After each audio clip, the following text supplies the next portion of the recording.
Good morning, dear students. Today we will start with one more type of enthalpy, and it is about enthalpy of vaporization.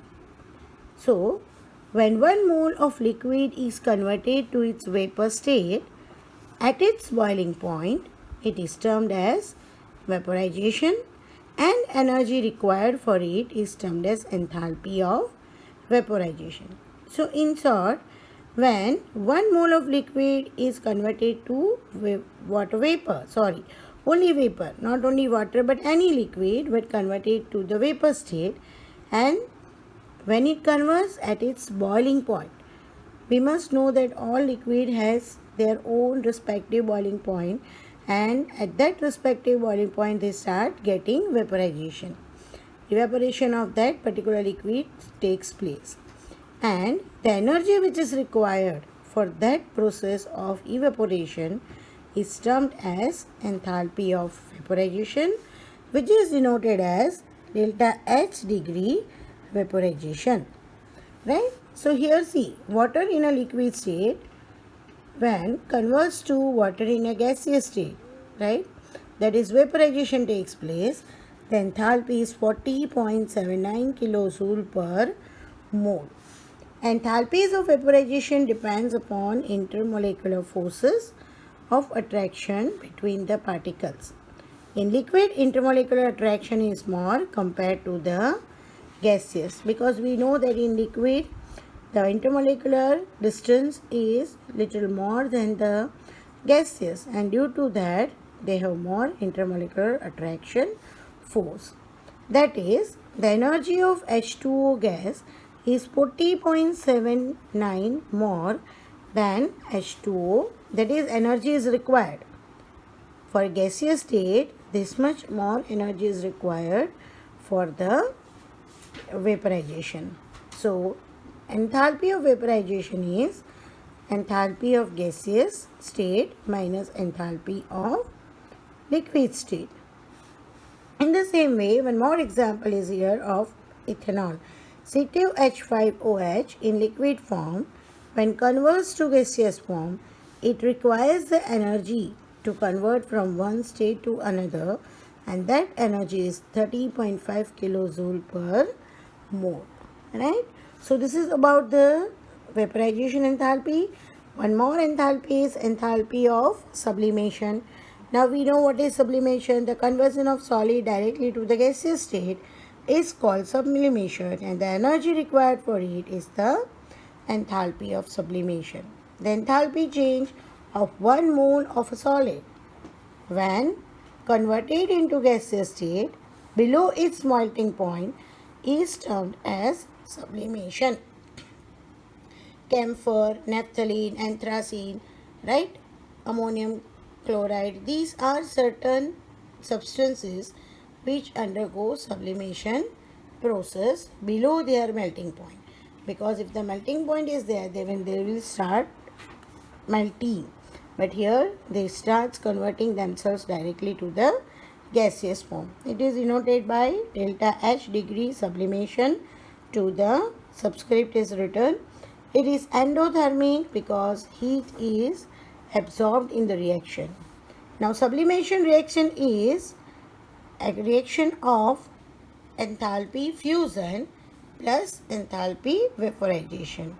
Fusion, that means about melting, and vaporization, that means about vaporization. So these two processes together when added, it gives the sublimation.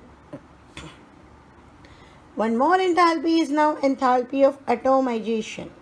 Atomization, or you can say bond dissociation enthalpy, right?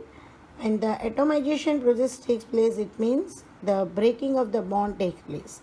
Enthalpy change to break one mole of bond is bond dissociation enthalpy, or it is also called atomization, because for homoatomic molecules, the atoms are similar, and breaking of the bond of the similar atom is termed as atomization. As for example, H2.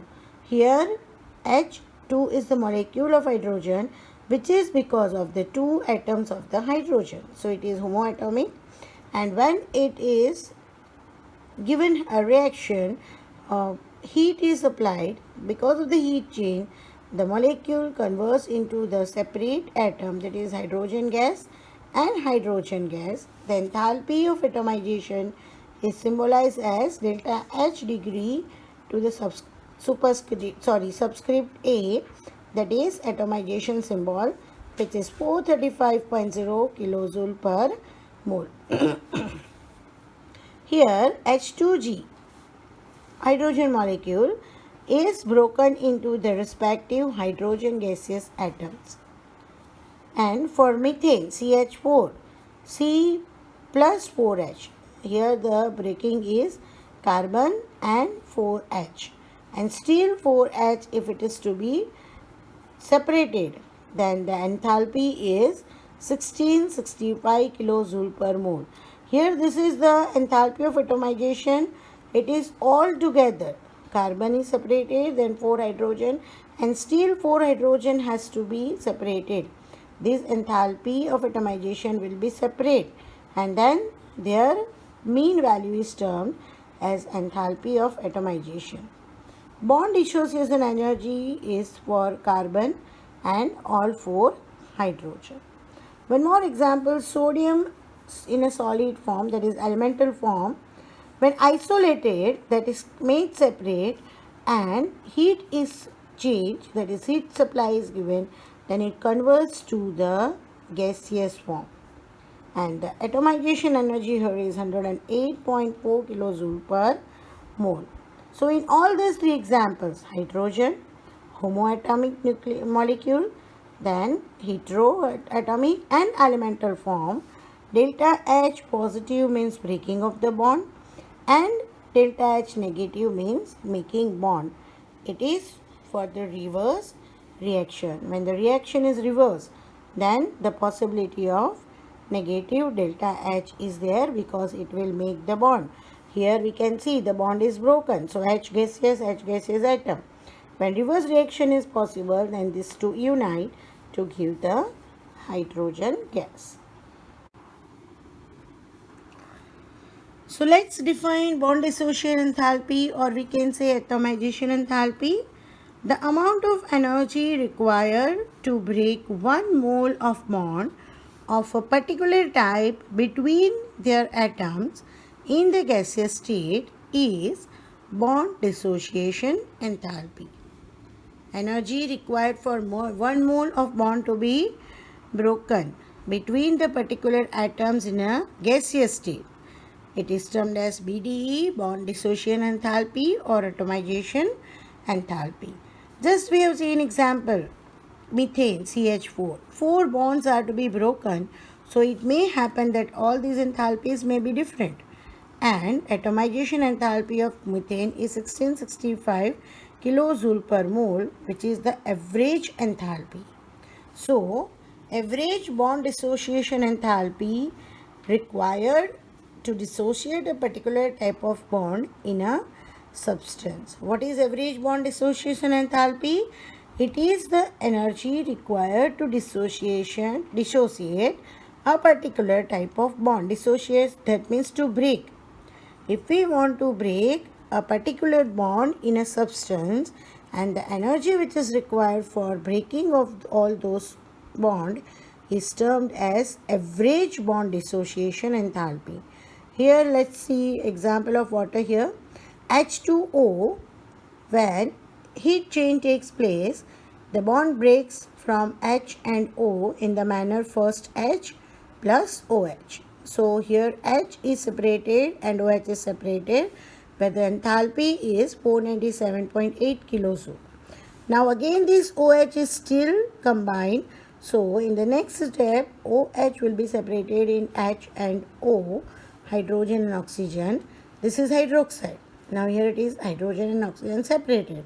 So its enthalpy is 428.5 kilojoule. So what is the average bond dissociation enthalpy for complete water molecule to be dissociated into hydrogen and oxygen? 2 hydrogen and oxygen, that is 497.8 plus 422.8.5. When we are adding 2 steps, enthalpy divided by 2, If we are adding 3 steps enthalpy, 4 steps enthalpy, then accordingly we will have to divide by that particular enthalpies. So it will give us average bond dissociation enthalpy is equal to 463.15 kilojoule. So this is the average bond dissociation enthalpy required to break 2H and 1O from H2O molecule. So what is the application of bond dissociation enthalpy? Application, that means where is it used? So first of all, it is used to calculate the enthalpy of reaction. Enthalpy of reaction is calculated as summation of bond enthalpy of reactant minus bond enthalpy of product.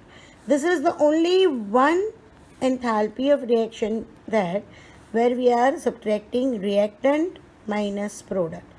All other theory which we have seen and all other formulas we have seen it is product minus reactant. Here it is reactant minus product, and why it is, let us see this example, so we will come to know. Calculate enthalpy of reaction for CH2Cl2, right? CH2Cl2. Here the structural formula is given.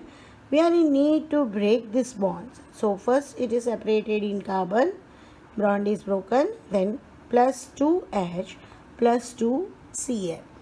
The bond energy of CH is 414 kilojoule and for CCl is 330 kilojoule.